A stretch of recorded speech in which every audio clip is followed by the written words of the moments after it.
हम लोग तो मीडिया में रहते हैं, तो जी, चर्चाएं आपकी भी थी कि आरजेडी से आपको टिकट मिलेगा। खैर वो पार्टी का इंटरनल सर्वे होगा, उनका जो भी अपना प्रोटोकॉल है उसको फॉलो करके। कहीं ये बगावत तो नहीं है आरजेडी से? कि बीजेपी के बहुत सारे लोग हमसे जुड़ के काम कर रहे हैं, आरजेडी के लोग हमसे जुड़ के काम कर रहे हैं, कांग्रेस के भी लोग कर रहे हैं समर्थन। वो नया कुछ चाहते हैं, वो चाहते हैं कि बदलाव हो। टीचरों की बात की थी आपने, तो बड़ी अजीब सी बात है। मतलब सोशल मीडिया पे देखिएगा, हर कोई टीचर को टारगेट करता है। किस तरह का टारगेट? आज टीचर इतने बजे न पहुंचा, आज टीचर के यहाँ ये अभी वहां बैठे थे, खिचड़ी नहीं मिला, ये नहीं मिला, वो मिला। Easily target. हर सरकारी डिपार्टमेंट है, वहां पे लोग काम करते हैं, नहीं करते हैं, तो टीचरों को इतना इजिली लोग क्यों टारगेट करते हैं? अंसारी समाज, चूड़ी बेचने वाला लोग, क्या हालत है, क्यों उनके बच्चे चूड़ी बेचे सब दिन? पासमानदा मुसलमान क्या सब दिन रोड पर रहे? ये गलती उन जनप्रतिनिधियों की नहीं है, हम जैसे जनप्रतिनिधियों की है। हम एमएलए हैं, हम एमपी हैं, लेकिन हम कभी भी अररिया की इंसाफ पसंद जनता डॉक्टर शत्रुघ्न मंडल को ही चुन करके अपना एमपी बना करके पार्लियामेंट में भेजा।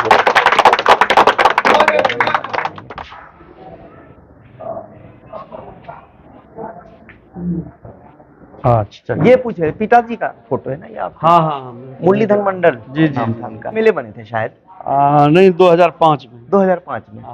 कैसे? निर्दलीय। कुछ बताइए। जनता ने कहा कि आपको चुनाव में आना होगा।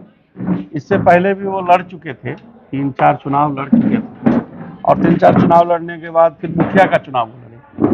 मुखिया का चुनाव 2001 में लड़े, 36 वोट से चुनाव हार गए। हारने के बाद वंचित मुक्ति मोर्चा को गठन किया और पूरे आपको सिट्टी, पलासी और टेढ़ागाछ उस समय हुआ करता था। और हम लोग उस समय लोकसभा में किशनगंज में आते थे।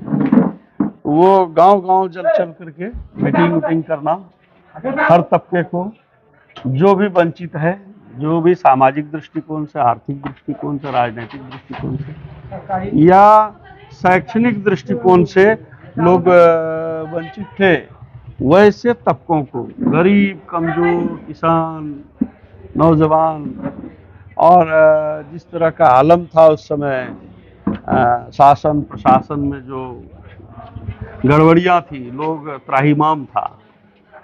और उसी समय एक आशा लोगों को लगी कि मुरली बाबू जो है लंबे समय से संघर्षरत हैं इस इलाके में, राजनीतिक क्षेत्र में, कई बार चुनाव लड़े और लड़ करके जर्जर हो गए। तो जनभावना जगा, और जनभावना जगने के बाद जो है लोग कहा कि किसी का नहीं सुनना है, कोई पार्टी का नहीं सुनना है, सीधा अपना नेता, अपना लाठी, अपना झंडा, अपना डंडा। उस हिसाब से लोग इकट्ठा हो गए, चंदा भी देना, वोट भी देना, वोट को भी ठीक करना, ये हालत था। और जनमानस में एक नया जुनून हो गया, और जनता ने 36,000 वोट देकर के उनको 8,000 मतों से जिता दिया, और सारी राजनीतिक पार्टियां धरी की रही। इसके बाद आया कि सरकार नहीं बनी। 2005 के फिर नवंबर में पुनः चुनाव हुआ। तब जो है राजनीतिक दल का आंख खुला कि भाई कोई वंचित तबका एक बड़े समाज से, एक मंडल समाज से भी कोई लीडरशिप दे सकता है, ये लगा राजनीतिक दलों को। उस समय दौर था, उस समय लोग राजद के खिलाफ होकर के और दलों के खिलाफ होकर के निर्दलीय प्रत्याशी को चुना, और उस समय 7 या 9 निर्दलीय लोग जीत करके गए थे बिहार विधानसभा में। तो दूसरी बार जो है फिर ये चूंकि समाजवादी टाइप के शुरू से रहे, और समाजवादी टाइप के रहने के कारण इन्होंने नीतीश कुमार को अपना नैतिक समर्थन दिया, वहाँ एमएलए होकर के जब गए तो नीतीश जी के सरकार में समर्थन दिया और वो सचेतक हुए। उसके बाद सभापति आचार समिति हुए, एस्टीमेट कमेटी के मेंबर हुए और पूरे बिहार में, बिहार के अलावा बंगाल और झारखंड तीनों जगह वंचित मोर्चा वो चलाते रहे। वो संगठन बना, उस संगठन को लगातार हम, मेरे पिताजी के जाने के बाद उस संगठन को आज तक हम जिंदा रखे हैं, चाहे वो बिहार हो या झारखंड हो या बंगाल हो, तीनों ही जगह हम कार्यक्रम करते रहते हैं। बराबर समाज के उत्थान, समाज को नई दिशा, समाज के लिए जो करना चाहिए, जो भी वंचित तबका है, चाहे वो अगड़े समाज से हो या पिछड़े समाज से हो, दलित समाज से हो, आदिवासी समाज से हो, जिन समुदाय से, जो राजनीतिक रूप से बिल्कुल मजबूत नहीं है जो समाज, उनको जो है हम लोग तवज्जो देते हैं और उनको हम लोग ताकत दे करके उनको मजबूत करने का प्रयास करते हैं। और वही समाज, दबा कुचला समाज, चाहे अग्रणी पंक्ति के हों या निचले पंक्ति के हों, अग्रणी मायने सवर्ण समुदाय में भी बहुत सारे ऐसे लोग हैं जो हैंड टू माउथ है, जिनकी स्थिति खराब है, वैसे लोगों को भी हम मुख्य धारा में समाहित करते हैं और समाहित करके एक साथ लेकर के। यानी आप ये कहना चाह रहे हैं जो वीकर सेक्शन है, जी जी, वीकर और सेक्शन, चाहे वो किसी भी जाति किसी का भी हो, जाति समुदाय का हो, तो किसी उसके भी रिजर्वेशन धर्म का आप समर्थन, उसकी उत्तरोत्तर वृद्धि हो, उसके लिए हम काम। मोदी जी भी ये बात कहते हैं, फर्क क्या है? मोदी जी के कहने में या मेरे कहने में, वो तो बड़े लेवल के लीडर हैं, उनकी बातें अलग टाइप की है, हमारी बातें बिल्कुल जमीनी स्तर की है। जो हमने देखा है, जिन चीजों को हम महसूस कर रहे हैं, क्या हालात है, उस हालात के विषय में मोदी जी भले ही कहीं कहीं से अपना डेटा कलेक्शन करके लीडर के द्वारा और अन्य एजेंसियों के द्वारा वो मंगवाते हैं, लेकिन हम तो समाज में देख रहे हैं ना हालत क्या है।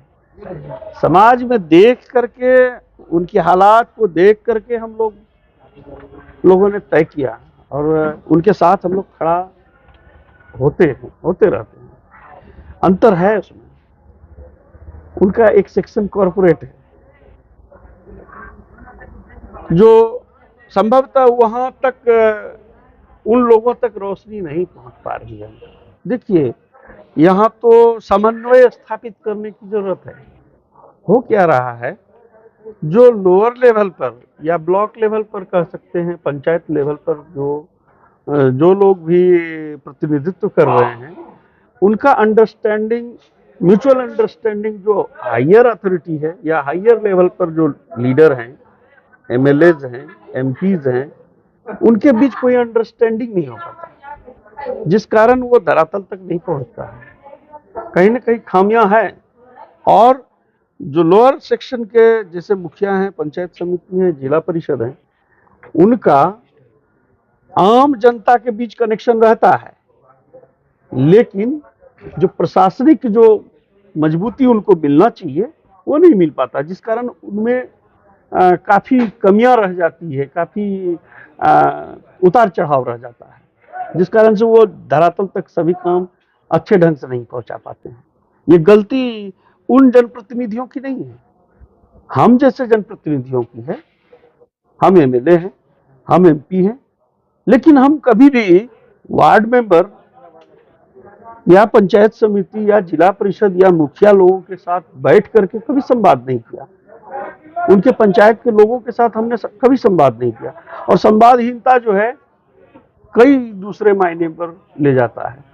ऐसा ही हमको महसूस होता है, हम जो देख रहे हैं, क्योंकि हम जो पूरे इलाके में घूमते रहते हैं, तो यदा कदा सभी लोगों से मुलाकात होती रहती है, चाहे वो कुछ लोग किसी भी दल के हों, सभी दल के लोगों से हमारी मुलाकात होती है, और सभी टाइप के जनप्रतिनिधियों के बीच हम रहते हैं। हर जगह एक रोष है, एक आक्रोश है कि म्यूचुअल अंडरस्टैंडिंग जो होना चाहिए, एक एमपी होने के नाते, एमएलए होने के नाते, और जो लोकल बॉडी है, पंचायत का जो बॉडी है, उनके साथ कोई तारतम्य नहीं है, जिस कारण से कई बार जो प्रशासनिक अधिकारी हैं, छोटे तबके के जो मुखिया समिति और वार्ड मेंबर जो है वो उपेक्षित महसूस करते हैं। पदाधिकारी का उसके ऊपर बड़ा नियंत्रण हो जाता है और जिस हिसाब से लूट खसोट मची हुई है उसको तो रोकना पड़ेगा। अभी आपने कन्वर्सेशन में बोला कि आप ग्राउंड जीरो लेवल के लोगों से मिलते हैं, डिफरेंट पार्टियों के लोगों से मिलते हैं। जी जी। अभी हम क्योंकि हमारे पास हमारे जो ड्राइवर था वो कहीं गए हुए थे, तो हम बाइक से आ गए क्योंकि आपको टाइम दिया हुआ था। तो एक जो हम लोगों से घूमते हैं, तो जो ग्राउंड जीरो लेवल की जो अपेक्षाएं होती हैं वो मैं बताता हूँ और मैंने महसूस भी करता हूँ। मैं इंटरव्यू में ये मेरी कोशिश होती है कि सेट करूँ आपकी अकाउंटेबिलिटी, आप एमपी बनेंगे तो इस पे काम करेंगे या नहीं करेंगे। तो अभी हम आ रहे थे, ये मकई का अभी सीजन है, लोग रोड पे मकई डाल देते हैं, उसकी वजह से एक्सीडेंटल कॉज भी होता है। हमने एक रिपोर्ट भी किया था, 2 लोगों की मौत हो गई थी। जी जी। तो आखिर ये अवेयर कौन करेगा? इसके लिए अवेयरनेस जो है, सबसे पहले तो जो लोकल बॉडी में जो प्रतिनिधि है वो करें, पहली बात। दूसरी बात, अधिकारी क्यों बने हैं? अधिकारी का भी कुछ काम है। अधिकारी केवल पैसा ठगने के लिए बने हैं? रोड का इंक्रोचमेंट होता चला जाता है हर जगह। कोई भी अधिकारी कभी हमने नहीं देखा कि इस पर पब्लिक से जाकर के बात करके, उनसे मीटिंग करके उसको सॉर्ट आउट करें। ये आपको नहीं करना चाहिए। खलियान की व्यवस्था होनी चाहिए, खलियान की व्यवस्था होनी चाहिए। खलियान इन द सेंस जो बड़े पैमाने पर हमारे इलाके में किसान होते हैं, उनके पास उस स्तर का सुविधा नहीं है, लेकिन सरकार चाहे तो व्यवस्था कर सकती है। हम लोगों के पास, चाहे वो बिहार सरकार हो, केंद्र सरकार हो, उनके पास उनकी अपनी जमीनें हैं। कई तरह के खास, आम खास बिहार सरकार की जमीनें हैं। कहीं कहीं बड़े स्तर पर 2 एकड़, 4 एकड़, 10 एकड़ में की जो जमीनें होंगी, जो बड़ी जमीनें, वो तैयार कर दें उनके लिए। बिल्कुल लोग वहां काम करेगा, रोड पर नहीं जाना पड़ेगा। अनाज से याद आया, कटिहार में 2 जूट मिल होता था, पूर्णिया में भी जूट मिले थी। वो तभी हम गए थे, तो वहाँ पे मवेशी वगैरह टहल रहे हैं, वो तो बिल्कुल बंद पड़ा लगा है, डेड हो गया है। आप क्या सोचते हैं? देखिए, ये सब उदासीनता है सरकार की। हम पूछते हैं कि अमेरिका के स्टाइल में हम क्यों चले? अमेरिका क्या किया? पहले वहां के पीजेंट को समाप्त किया, जो किसान थे उनको खत्म कर दिया। मात्र जो है 2% किसान रह गए वहां। और हमारा देश किसानों का देश है, और गांव में ही तरक्की बसी हुई होती है। उनका जब तक उद्धार नहीं होगा, हम नहीं समझते हैं कि देश का विकास हो सकता है। भले ही कोई 5 ट्रिलियन बोले, 3 ट्रिलियन बोले, कहां से कीजिएगा? जब तक गांव से होकर के ही गुजरेगा विकास का रास्ता। जब तक वो समृद्ध नहीं हो, वो मजबूत नहीं होंगे, किसान मजबूत नहीं होंगे, तो हमारी सरकार मजबूती का कितनों ही साहस, दम, अदम्य भर दे, नहीं हो सकता है। आप सफल नहीं हो सकते। एक बड़ा पैमाना है, आप देख लीजिए ना, 73% किसान है और उनकी हालत क्या है? कमर टूटी हुई है, और कोई वहां सदन में आवाज उठाने वाला नहीं है। चाहे वो सत्ता पक्ष के लोग हों या विपक्ष में भी कुछ लोग बैठे हुए हैं। खास करके आजकल तो कहा जा रहा है कि विपक्ष की आवाज दबाई जा रही है। हम नहीं समझते हैं, जब आप अपनी बातों को प्रैक्टिकल मायने में और मजबूती के साथ, तथ्य के साथ रखेंगे, तो हम समझते हैं सरकार को भी सुनना पड़ेगा और उनको सुनना चाहिए। जो नहीं हो रहा है, ये करने की जरूरत है, इस दिशा में काम करने की जरूरत है। अमेरिका के स्टाइल में चलेंगे तो फिर यहाँ पीजेंट खत्म हो जाएगा, किसान खत्म हो जाएगा। अच्छा, अभी हम एक स्टोरी कर रहे थे, वो सैलाब के ऊपर था। तो जब हमने इसको बहुत ज्यादा डिग किया, अभी एक आपके यहाँ नदी भी पड़ता है। हाँ हाँ।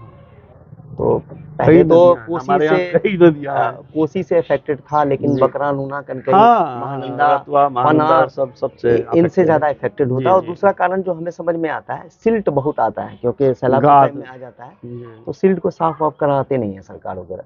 तो इसकी हालांकि अरबों खर्च हो गए, कोसी परियोजना एक टाइम बहुत में सारी बना योजना था, परियोजनाएं कांग्रेस के टाइम में आया था, जी। अरबों रुपए गए। जी फिर 118 करोड़ रुपए राजीव गांधी ने जगन्नाथ मिश्रा के टाइम पे दिया था। जी। उसके बाद अभी गंगा सफाई अभियान। गंगा सफाई अभियान, फिर ये वाजपेयी जी आए थे तो कोसी मोची योजना था। फिर महानंदा बेसिन पे भी काम चल रहा है, वहां पे भी गांव के लोगों को कुछ ऐतराज है, वो कह रहे हैं कि सैलाब का पानी इधर आ जाएगा। तो इन सब को लेके आपके पास कोई रोड मैप है? रोड मैप है, क्यों नहीं है, बिल्कुल है। जो नदी से नदी का कनेक्टिविटी वाला जो मामला है, सरकार ने तो कहा था, लेकिन इस दिशा में कोई काम नहीं हुआ। इस दिशा में या तो हमारे जनप्रतिनिधि उनका ध्यान आकर्षित नहीं करा पाए। एक भी नदी दूसरे नदी से जुड़ी नहीं जुड़ी। योजनाएं हैं, रुकी हुई है, लंबित है, पता नहीं कहाँ क्यों गायब है। उनको जुड़वाने की जरूरत है। एक नदी को दूसरे नदी से कनेक्टिविटी देने की जरूरत है। गाद प्रबंधन होने का जरूरत है। गाद का प्रबंधन अगर नहीं होता है, नदी जब तक डीप नहीं होगी, छिछला रहेगा, तो निश्चित तौर पर जो है कि उससे बाढ़ की त्रासदी आएगी। हमारी सरकार कहती है कि हम गाद प्रबंधन करेंगे, लेकिन हो कहाँ रहा है? उस दिशा में कोई आवाज भी आज तक नहीं उठाया सदन में, चाहे विधानसभा में या फिर लोकसभा में। हमने अपने सीमांचल के किसी लीडर को नहीं देखा इस दिशा में बात करते हुए। अब पता नहीं इन लोग को बात होती भी है कि नहीं होती है। सदन की तो बात दूर गई, जिससे रिलेटेड मामला है उनसे अगर बात भी हुई होगी तो कोई चिट्ठी दिखाते हो कि हमने बात किया। आप बाई प्रोफेशन डॉक्टर हैं? जी जी। तो पॉलिटिक्स को क्यों चुना आपने? देखिए, पॉलिटिक्स तो हमारे परिवार में पॉलिटिक्स बसता है। हम लोगों ने सदैव गरीब गुरबों और सामंती व्यवस्था के खिलाफ शुरुआत से, जबकि मेरे दादाजी हजारों एकड़ का मालिकाना हक रखते थे, लेकिन उन्होंने रास्ता चुना कि सबको समान अधिकार मिले, लोगों का जीवन बेहतर हो। ये मेरे दादाजी में था। उनका हेरिडिटरी मेरे फादर में आया, मेरे फादर का हेरिडिटरी मुझ में आया, और मेरे पिता के गुजरने के बाद इस इलाके के लोगों का इतना मोहब्बत था कि मैं फाइनल ईयर का एग्जाम लिख करके डायरेक्ट चुनाव के लिए आ गया। मैंने इंतजार भी नहीं किया कि मुझे मेरा रिजल्ट क्या आएगा, रिजल्ट बाद में देखेंगे, पहले चुनाव देखते हैं। सेवा भावना तो वहां भी है, आप कर सकते हैं। हाँ बिल्कुल है, एकदम। हम बाय प्रोफेशन जो सेवा करने की जो बात है वो हम करते ही रहते हैं, रोज करते हैं। रोज 2 घंटा हमारा बैठना है मुफ्त में, बिना फी का हमको पेशेंट देखना है। रोज मैं प्रिस्क्राइब भी करता हूँ, रोड चलते भी मैं प्रिस्क्राइब करता हूँ, जो छोटा मोटा चीजें हैं। बाकी जो जांच करके देखने का चीजें वो तो क्लिनिक पर बैठ करके करते ही है, लेकिन उससे हम कितना कर सकते हैं, उसका दायरा बहुत मिनिमम दायरा है। और उसी दायरा को अगर हम बड़ा कर दें, आप सभी जानते हैं कि हमारा जो इलाका है, ये जो सीमांचल है, ये भूकंप के बड़े जोन पर आता है, 5वें जोन पर। बहुत ही रेड अलर्ट ये पार्ट है। आपदा मंत्री बने थे शहनवाज साहब, जो कि हट के भी एमपी हैं, आपके राइवलरी भी हैं वो। जी, हमारे पार्टी में थे पहले जी। तो हम लोग, मेरा क्वेश्चन ये है कि जब हम लोग तो मीडिया में रहते हैं, तो चर्चाएं आपकी भी थी कि आरजेडी से आपको टिकट मिलेगा, फिर वो पार्टी का इंटरनल सर्वे होगा, उनका जो भी अपना प्रोटोकॉल है उसको फॉलो करके। कहीं ये बगावत तो नहीं है आरजेडी से? देखिए, हमने काफी प्रयास किया है कि सिंबल हो, यहाँ तक कि हमारे नेता से भी बात हुई। उन्होंने कहा कि हम अति पिछड़ा समाज में को चुनाव लड़ाना चाहते हैं, और उस दिशा में आज नहीं, मैं तो 2018 से प्रयासरत हूँ लोकसभा के लिए। संजोग था कि 2018 में मैं उस समय जेडीयू में था। जेडीयू में मुझे कहा गया था कि आप तैयारी करिए। हमने तैयारी किया। उस समय भी मेरा सिंबल कट गया। 1-2 दिन के लिए जेडीयू हुआ था सिंबल, तीसरे दिन फिर बीजेपी हो गया। इसके बाद हम 20 का चुनाव लड़े, जनता ने बहुत आशीर्वाद दिया। चुनाव जीतना हारना अलग बात है, हार गए। फिर पुनः हम 20 से चुनाव के 10 दिन के बाद से हमने तैयारी स्टार्ट कर दिया, और लगातार हम तो जनता के बीच रहते हैं, और पूरे जिला की का जो जनमानस है वो एक बदलाव चाहता है, वो चेंज चाहता है। वो पिछले 10 वर्षों से, 20 वर्षों से, 30 वर्षों से इस तरह से देख रहा है, उनको लग रहा है कि बड़ी खाई हमारे समाज में है। उनको लग रहा है कि इसकी भरपाई जिस लीडर के द्वारा होना चाहिए वो नहीं हो पा रहा है। और उनके जनभावना के कारण, जनता के जनभावना के कारण मुझे तो चुनाव में आना पड़ा। जनता ने कह दिया कि आप आइए, हम लोग आपके साथ हैं, और जनता के आकांक्षाओं की पूर्ति के लिए मैं कूदा हूं। दूसरा है कि कोई भी पार्टी, जहां कुछ लोग का, कुछ मीडिया का कहना है कि केवल उत्तर बिहार या यूपी या फिर बंगाल या मध्य प्रदेश, इन सभी इलाकों में जाति पॉलिटिक्स में बहुत बड़ा फैक्टर है, ये आम लोग कहते हैं, लेकिन ऐसा नहीं है। ये पूरे हिंदुस्तान में है, और हम जिस समाज से आते हैं उसकी स्थिति बहुत ही जर्जर है, बहुत ही खराब है। इनको दलित समाज से इक्विवेलेंट किया जाए तो कोई अतिशयोक्ति नहीं होगी। और इतने खराब स्थिति होने के बाद और एक बड़ा समाज होने के बाद आपने जाति आधारित गणना कराया, क्यों कराया? इसलिए कराया कि जातियों में गरीबी बसती है। जातियों में, मैं किसी जाति या धर्म के खिलाफ नहीं हूं, लेकिन अगर कह दिया जाए कि फलाना ऋषिदेव, फलाना पासवान, फलाना मोची, फलाना राम, ये जैसे ही बोलते हैं तो हमारे नजर में क्या आता है? जो सिनेरियो है पूरे हिंदुस्तान का, उसके नजर में यही आता है कि वो बहुत ही दबा कुचला समाज है। आखिर एक लंबे समय से इसके पीछे काम चल रहा है, फिर भी इसका अपलिफ्टमेंट नहीं हुआ, या फिर जिस समाज से हम आते हैं उनका भी अपलिफ्टमेंट नहीं हुआ है। आप डॉक्टर हैं? एक वार्ड में जाइए। आप डॉक्टर हैं सर? मैं डॉक्टर हूँ, जरूर हूँ जी। आप एक वार्ड में जाइए, स्थिति को वहां से जानना होगा, झांकना वहां से होगा। मेरे वार्ड में वार्ड मेंबर कितना वोट है? आपको रिजर्वेशन चाहिए? एक मिनट, 604 वोट है यहाँ। तो 604 वोट है तो हम समझ सकते हैं कि जनसंख्या कितनी होगी। उस जनसंख्या को जब आप देखिएगा तो कितने डॉक्टर हैं, कितने वकील, कितने इंजीनियर, कितने टीचर, कितने प्रोफेसर, कितने बिजनेसमैन। अभी आपने सर, अभी थोड़ी देर पहले आपने ये बोला कि वीकर सेक्शन का रिजर्वेशन होना चाहिए, निश्चित तौर पर, इसलिए मैंने ये सवाल किया था। आप डॉक्टर हैं, आपको तो रिजर्वेशन नहीं चाहिए? नहीं, हमने क्या कहा, रिजर्वेशन किसके लिए चाहिए? जो मुख्य धारा से हटा है उनके लिए तो चाहिए ना। अगर उनको नहीं देते हैं तो वो तो मुख्य धारा से हटा ही रह जाएगा। या आपने जो अभी तक अभियान चलाया उसमें कितना अपलिफ्टमेंट हुआ, क्या इसका एनालिसिस हुआ? कभी नहीं हुआ। तो आपका सवाल का जवाब हम वहां से दे रहे हैं कि आपने जाति जनगणना कराई, तो जिसकी जितनी भागीदारी उनको मिलना चाहिए उतनी हिस्सेदार। कैपेबिलिटी वर्क नहीं करेगा अगर बिल्कुल, इंसान मैंने नहीं कहा ऐसा जी, मैंने ऐसा नहीं कहा। मैंने तो कहा कि अगर कोई कैपेबल है तो उनको मिलना ही चाहिए, जगह मिलना चाहिए, उसके लिए कहा मैंने कहा।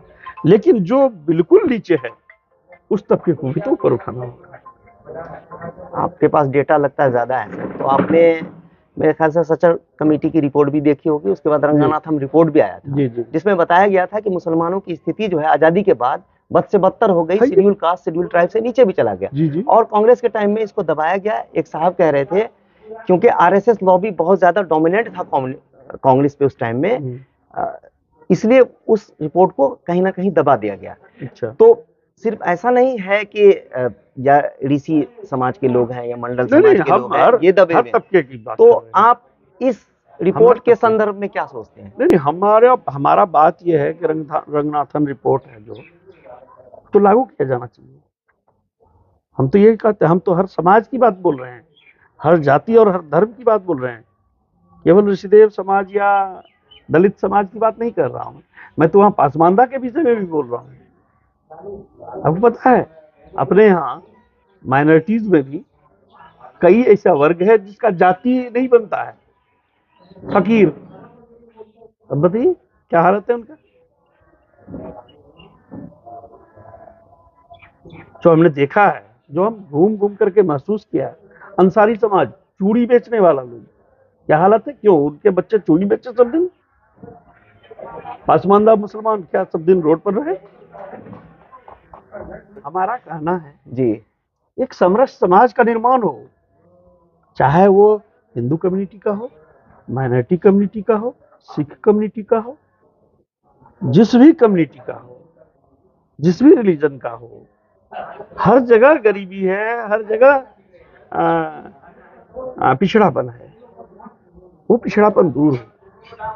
वो हो सकता है रोजगार मुहैया कराने से, वो हो सकता है उनके भीतर जो दबा हुआ है उसको ऊपर लाने की जरूरत है। आप देख लीजिए शिक्षकों की क्या स्थिति है। जब तक समाज मजबूत तभी होगा जब उसमें शिक्षा जाएगा। कोई काम अच्छा है, कोई काम बुरा है, ये डिसीजन कैसे होगा? जब वो जानेगा, जब वो समझेगा ये चीज खराब है, उसके लिए शिक्षा की जरूरी है। जब यहाँ शिक्षकों की स्थिति खराब है तो शिक्षा कहां से होगा? आप जानते ही हैं डेनमार्क, स्वीडन, अमेरिका, क्या हालत है वहां। शिक्षकों को किस तरह का तवज्जो मिलता है, प्रोफेसर को किस तरह का तवज्जो सोसाइटी मिलता भी है, है, बच्चों का भी ख्याल रखते हैं जी। तो वो माहौल हम क्यों नहीं बना सकते? और फिर हम सभी चीजें सरकार पर ही क्यों लादना चाहते हैं? हम जनप्रतिनिधि हैं, क्या हमने कभी अंतरात्मा से पूछे जनप्रतिनिधि, क्या आपने कभी किसी शिक्षक से बात की उनकी क्या परेशानी है? क्या आपने किसी छात्र छात्रा के माँ बाप से बात किया उनके बच्चे कैसे पढ़ते हैं? जो अंग्रेजी स्कूल में पढ़ते हैं, जिसको कॉन्वेंट बोलते हैं, कॉन्वेंट में जो लोग पढ़ते हैं, देखिएगा उसका बच्चा 4 बजे जब विद्यालय से आता है तो उसकी माँ, उनके बच्चे और पिता भी लगे रहते हैं, जल्दी होमवर्क करो, जल्दी होमवर्क करो। और हमारे बच्चे, जो बच्चे गवर्नमेंट स्कूल में है, उसका क्या हालत है? उनके अभिभावक से भी बात करना होगा, तभी नया समाज बनेगा। और इस दिशा में किसी जनप्रतिनिधि ने कभी चिंता नहीं की। उनको चिंता रहता है पैसे उगाही कैसे करनी है, वो फलाना कैसे चुनाव हारेगा, फलाना के ऊपर केस कैसे होगा, ठगी का माल कहां से आएगा। ये तो कोई करना ही नहीं चाह रहा है। संवाद तो चाहता ही नहीं, वो चाहता है कि हमसे कनेक्शन रहे ही नहीं, और जो रहे चापलूसों का जमावड़ा रहे, चापलूसों को बढ़ावा देना है, ठेकेदारी प्रथा को चलाना है। तो ठेकेदारी प्रथा से उठाना होगा समाज को जागृत करना होगा। जब तक समाज जागरूक नहीं होगा, समाज का निर्माण नहीं हो सकता है। ये कह रहे थे कि टीचरों की बात की थी आपने, तो बड़ी अजीब सी बात है। मतलब सोशल मीडिया पे देखिएगा हर कोई टीचर को टारगेट करता है। किस तरह का टारगेट?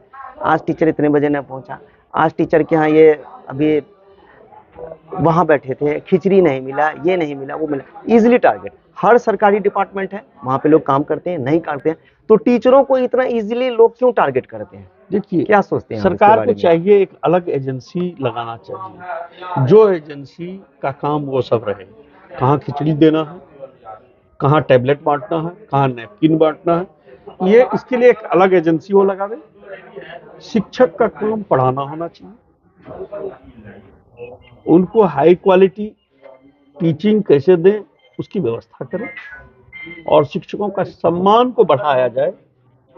जब तक उनके आत्मसम्मान को नहीं लगेगा, उनको अंदर से नहीं लगेगा कि समाज और सरकार हमको सम्मान दे रहा है और मेरी मर्यादा को ऊपर कर रहा है। और शिक्षकों से भी हम कहना चाहेंगे, आप पर समाज निर्भर है। आप भी समाज को नए ऊंचाई की ओर ले चलें। निश्चित तौर पर विकसित बिहार और विकसित भारत की कल्पना। अच्छा सर, अभी इलेक्शन का माहौल है, आप इलेक्शन में जा भी रहे हैं, जी।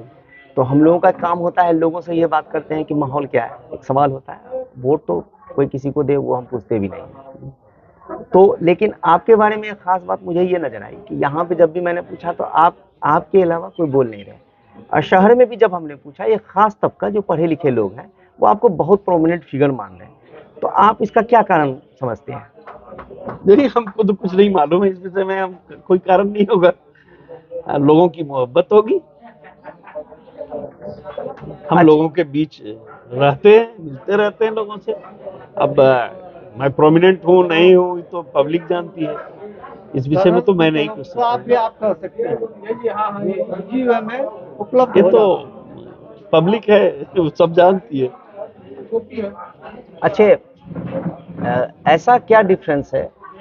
अभी मैं कहूँ तो दो प्रोमिनेंट फिगर इस तरह से है क्योंकि पार्टी विशेष यहाँ पे हमेशा इलेक्शन होता आया है, जी, जी। और आप निर्दलीय हैं। तो शहनवाज आलम है आरजेडी से, प्रदीप सिंह पीछे भी एमपी रहे, अभी भारतीय जनता बीजेपी पार्टी से हैं। तो हमने देखा बीजेपी के काफी लोग आपके साथ नजर आए हैं। क्या वजह है कि बीजेपी के लोग भी आपको सपोर्ट कर रहे हैं, आरजेडी के लोग भी आपको सपोर्ट कर रहे हैं? आपका खुद अपना मैनिफेस्टो क्या है इलेक्शन के लिए? मेरा मैनिफेस्टो सीधा है। हम समाज की सेवा लगातार कर रहे हैं। मेरा मैनिफेस्टो है कि सामाजिक परिवर्तन होना चाहिए, और सामाजिक परिवर्तन के लोग हम हमारे साथ जुड़े हुए हैं, चाहे वो किसी भी दल के हो। दल मायने यहाँ है ही नहीं। इस बार यहाँ चुनाव इस बार दल का नहीं हो रहा है, दिल का हो रहा है। लोग मुझसे दिल से जुड़े हैं, और मेरा पूरा विश्वास है जनता का आशीर्वाद, अगाध आशीर्वाद हमको प्राप्त हो रहा है। दल तो समाप्त हो गया। आप ही ने कहा कि बीजेपी के बहुत सारे लोग हमसे जुड़ के काम कर रहे हैं, आरजेडी के लोग हमसे जुड़ के काम कर रहे हैं, कांग्रेस के भी लोग कर रहे हैं समर्थन। वो नया कुछ चाहते हैं, वो चाहते हैं कि बदलाव हो, बदलाव चाहते हैं जो हो सकता है अन्य लोगों से नहीं दिखाई दे रहा हो, मुझ में दिख रहा हो उनको कि ये व्यक्ति बदलाव कर सकता है। ऐसा कुछ उनको महसूस हो रहा होगा। अच्छा, आपके काफी मैसेजेस पे नजर आती रहती है और देखता भी हूँ, चाहे वो ईद हो या होली हो, तो कहा जाता है कि सीमांचल में अररिया जो है एक गंगा जमुनी तहजीब को लेकर के एक आइडियलिस्टिक प्लेस है। बिल्कुल, इस संदर्भ में आपकी क्या राय है? 100% है, 100%। यहाँ लोग चाहे ईद हो या होली हो, सब तो साथ में मिलकर के मनाते हैं। पार्टियां इसको गंदा करती रहती है, अलग अलग दल इसको अलग अलग रंग देते रहते हैं। ये सारे दल हमारे साथ है, सारे जाति धर्म पार्टी के लोग हमारे साथ हैं। और गंगा जमुनी तहजीब की यह धरती है, मिल्लत की धरती है, मोहब्बत की धरती है। सीमांचल बिहार ही नहीं, पूरे हिंदुस्तान में, पूरे देश में, पूरे भारत में एक बेहतरीन जगह है जिसको कोई काट नहीं सकता है।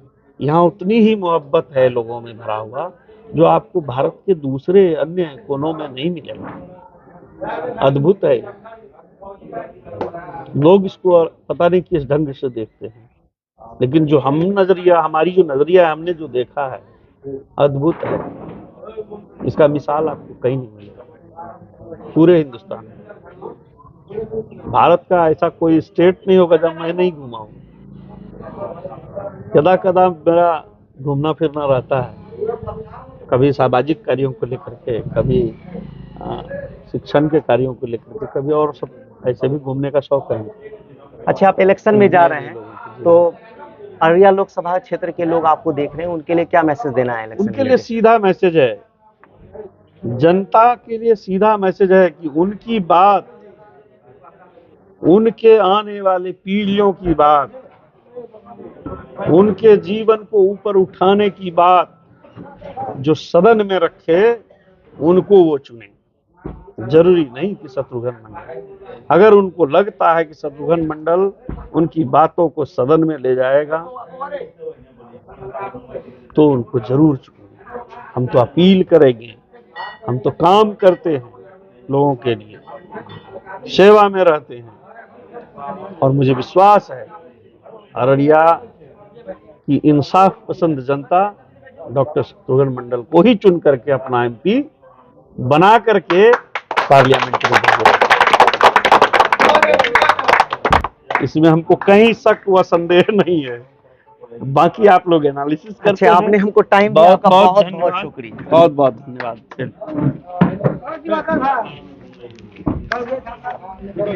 तो ये थे डॉक्टर शत्रुघ्न मंडल, और इसके साथ ही इस इंटरव्यू को रैप अप करते हैं। हमें दीजिए इजाजत। हमारे चैनल को जरूर सब्सक्राइब कीजिए। धन्यवाद।